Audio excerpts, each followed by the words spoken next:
আমাদের দুঃখ কেউই বোঝে না। এই তারেকের লেগে জীবন দিয়ে লেছি, তারেকের বাবার লেগে। আমি এই দল ছাড়া কোনো দিন কারো কথা শুনিনি।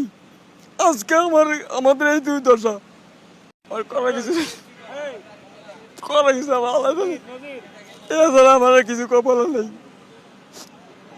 সেটা আমার যে আমার সৃষ্টি করছে এছাড়া কেউ জানে না। আমাদের দুঃখ কি বলবো, বলার কিছু নেই। কারে বলবো, কে আমাদের দুঃখ বুঝবো? যে আমার সৃষ্টি করে পাঠাচ্ছে দুনিয়া, হ্যাঁ যদি বোঝে তো বুঝবো। আর নালে আর এই নালে বয়সে বুড়া বয়সে আমরা কত কষ্ট করি। কালকে সারা রাত বিজি, কোথায় আমাদের গোসল, কোথায় আমাদের ওষুধ, কোথায় আমাদের খানা। এই হোটেলে খাইছি একটা ডিম দিয়া 40 টাকা ভাত খাইছি, বহুত কষ্ট করে খাইছি।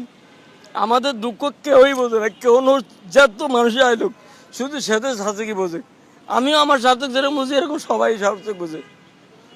আমরা বহুত আশা করেছি তারা গিয়ে সবাই আমাদের অনেক কিছু করে দিবে, অনেক কিছু করে দিবে। কই, উনি যেদিনকে এখানে ছিলেন আসলো, ওদিকে গ্যাসের কোনো বিকল্প নেই, বলে বলে আমাদের গ্যাস দিছে, বলে বলে গ্যাস দিছে।